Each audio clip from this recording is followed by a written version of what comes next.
Halo guys, kita lagi di stasiun kota Mojokerto. Hari ini kita bakal ke Museum Gubuk Wayang. Kalian penasaran kan? Yuk ikutin aja. Let's go!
Jadi sekarang di belakang saya ini ada wayang kulit Jawa Timuran, dari sana sampai sana.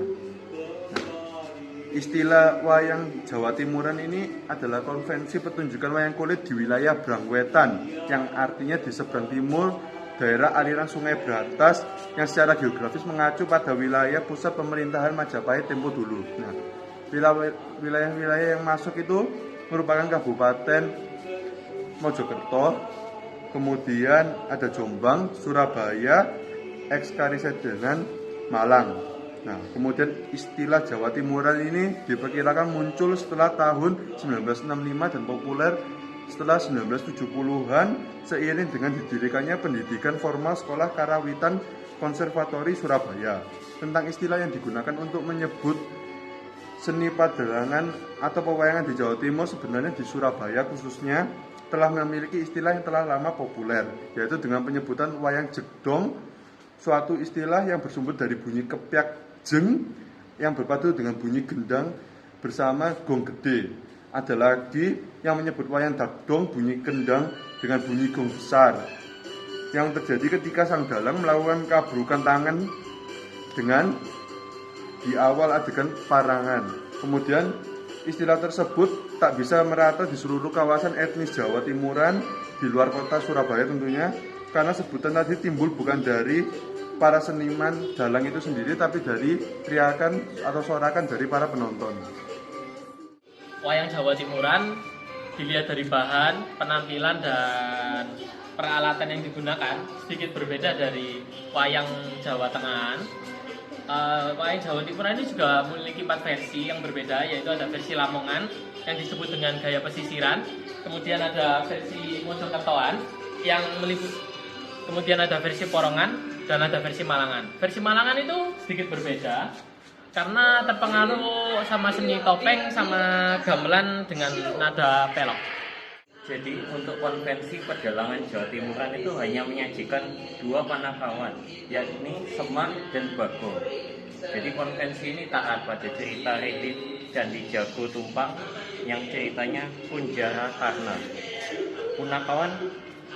Punakawannya hanya berupa Semar dan Bagong.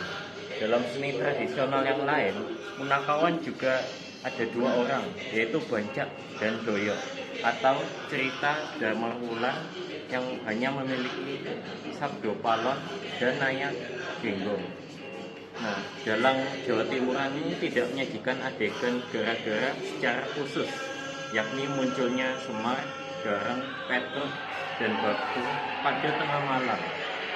Kemunculan punakawan dan adegan lawak disesuaikan dengan alur cerita atau lakon yang dipentaskan. Lalu untuk bahasa dan susastra yang digunakan dalam pedalangan Jawa ini amat dominan, yang didukung oleh bahasa Jawa dan ada dialek lokal Jawa Timuran. Maka bisa muncul bentuk sapaan Jawa Timuran, Contohnya seperti arek-arek, Rika, dan Real.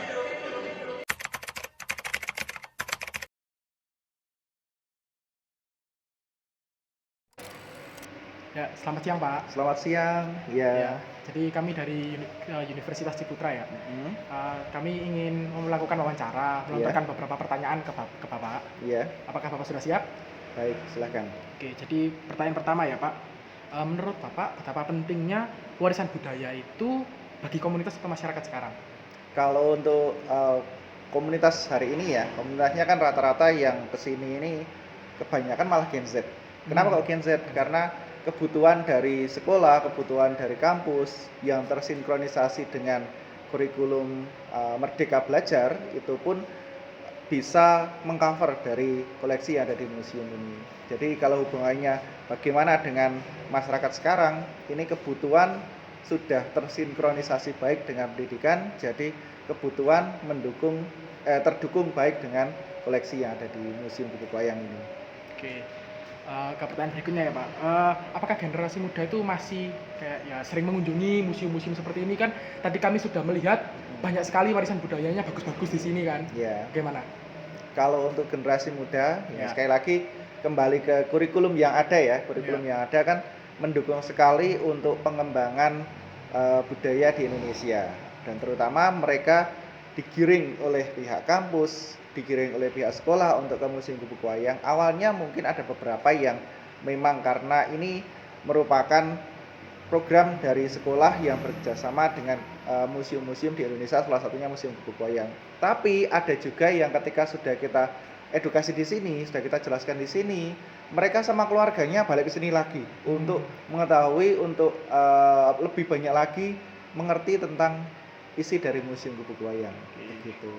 Oke, kalau menurut Bapak, bagaimana cara menjaga warisan budaya di era sekarang itu, cara menjaganya menurut Bapak bagaimana? Baik, jadi cara menjaga warisan budaya agar tetap ada, yang pasti dengan mendisplay dulu. Mendisplay, kita tunjukkan ke masyarakat seperti apa bentuk-bentuk dari warisan budaya yang ada. Dengan catatan tidak boleh semrawut atau tidak boleh random, jadi harus tematik. Tematiknya dimulai dari yang masa lalu, di bawah hingga masa kini, dan disertai dengan penjelasan. Jangan hanya ditata tanpa ada penjelasan. Kalau nggak ada penjelasan, otomatis nanti orang lihat hanya lihat saja. Yang mereka butuhkan kan dilihat, terus dicermati, diketahui informasinya. Nah, terus Museum Gubuk Wayang ini juga sudah dilengkapi dengan sistem barcode atau QR code. Jadi masyarakat walaupun tanpa guide sudah bisa melihat secara langsung melalui media yang ada dari kami. Gitu.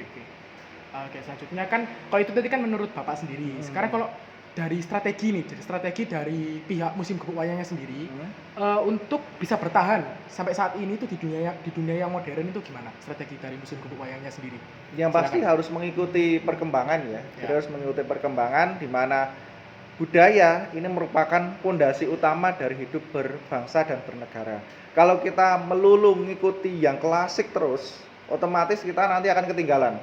Padahal suatu bentuk museum itu banyak yang menganggap museum itu adalah tempat yang kumuh, tempat yang nggak instagramable, tempat yang bisa dibilang ya wis seperti itu tuh aja. Tapi kita desain ulang museum di Gubuk Wayang ini sebagai pionir museum di Indonesia nanti ya, semoga itu menjadi museum yang ramah anak, ramah lingkungan, dan juga ramah edukasi. Nah, yang pasti nanti ditambah dengan spot-spot yang instagramable, bisa dijadikan tempat untuk prewedding juga bisa, dijadikan tempat untuk foto yearbook juga bisa, terus juga bisa dijadikan untuk spot nyantai kalau sore, yaitu di balkoni. Gitu. Oke. Jadi ya itu aja sih Pak, mungkin pertanyaan yang bisa kami sampaikan hari ini. Terima kasih Pak. Sama-sama.